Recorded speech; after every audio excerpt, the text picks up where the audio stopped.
everybody, welcome back to the second video of this Python tutorial.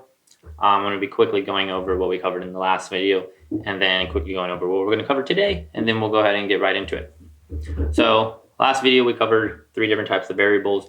We covered strings, we covered integers, and we covered floats, and we were utilizing the print function in order to print the values out of these variables.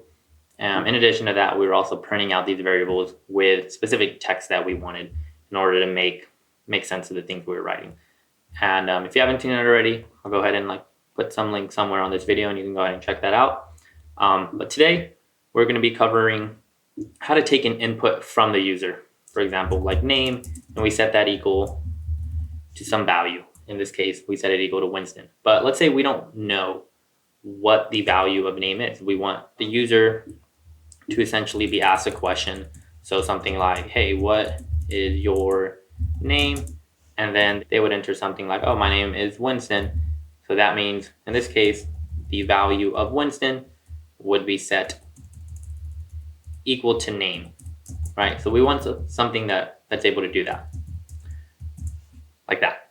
Okay, so to do that, what we need to do is we need to utilize the input function. Now, instead of setting the variable name equal to some value, whatever we want, we're going to set it equal to some input.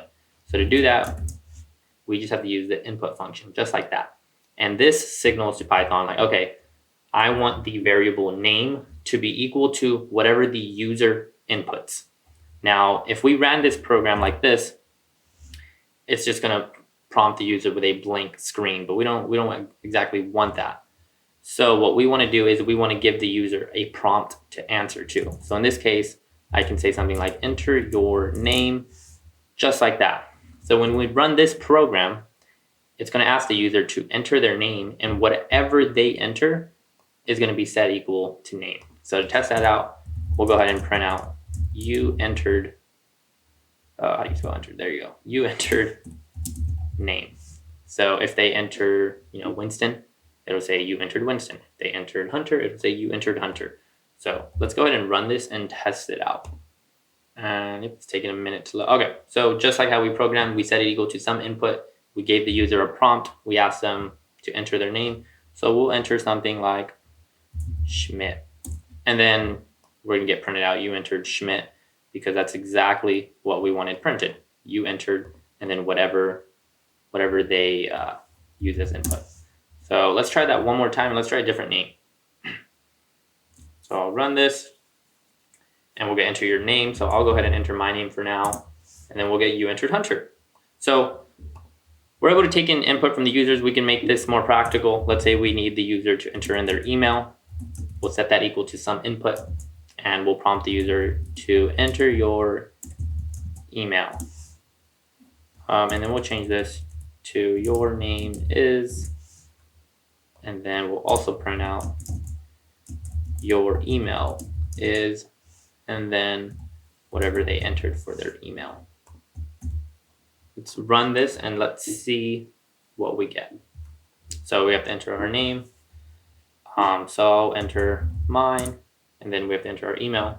So I'll go ahead and enter in some email, and then we get that printed out right below us. So we get your name is, and then Hunter, because I entered Hunter for our name. And then we get your email is huntermacias@gmail, because that's exactly what I entered for Gmail. Now there are different types of inputs too. So these are string inputs. String inputs. And what I mean by that is, since the user entered Hunter right here, this name variable is going to be a string type variable. So it even says it right there if you hover over it. But let's say we want to take in an integer input, so some number, right? So what we could do is, let's say we have a variable called age, and we want to ask the user to enter in their age. So we'll set that equal to an input, but more specifically, we want an int input. So to do that, we just have to surround our input with this int function. And what that's going to do is it's going to take whatever the user enters and convert that into a number. So now inside of here, I'll again ask the user to enter something. So I'll say enter your age, and then we'll print out age right below it. You are age years old. And then if we hover over age, notice how this type is an int, whereas email and name, they're both strings. So if we run this one, I'm going to save it. There it goes. So we'll enter our name, enter Hunter, enter email, we'll say hunter@gmail.com. We get that working, and then we get prompted with what we put in our age input, which was enter your age. So now I can enter something like 75. And we're going to get you are 75 years old. 75 years old because that's exactly what we wanted printed. You are whatever value they entered years old. And in this case, it was you are 75 years old. Now, very similar to how in the last video we talked about strings and integers and floats. Well, we could do the same thing with input. We're able to take in a string input. We're able to take in an integer input. Let me leave this comment right here, integer inputs. And we can also take in floats. So float input, which again are just decimal points. And to do that, it's going to be very similar to how we did with int, but with float. So let's say we wanted to take in a value for, we could do temperature. So we can ask the user like how hot or cold is it outside? Temperature is going to be equal to an input, but specifically we want this to be a float input. So we'll surround our input with our float keyword. And if we hover over temperature, it'll tell us, hey, the type of variable this is a float. So we can, or we'll just say, how cold is it outside?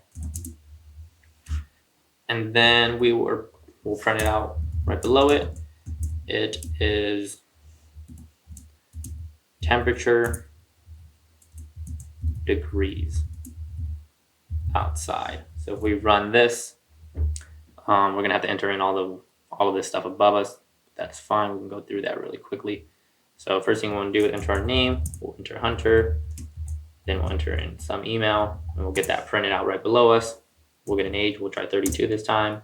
We get that. And then now, since this is a float, we could enter a whole number. So to try that out, we'll just enter 23, and we're going to get 23.0 because, again, this is a float. So it's going to automatically convert whatever we enter into a decimal point.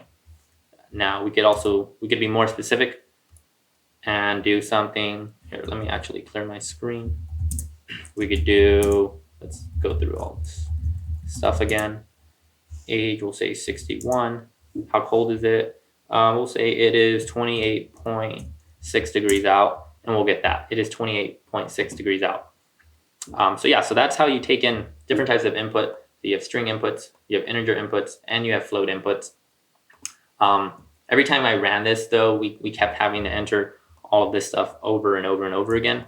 So to avoid that, what you could do is you can comment out code. We briefly covered it a little bit in the last video.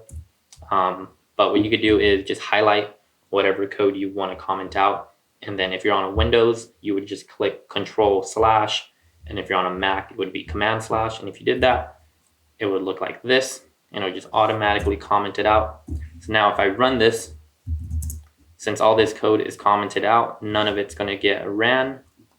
So it's going to skip right to to the temperature code we have.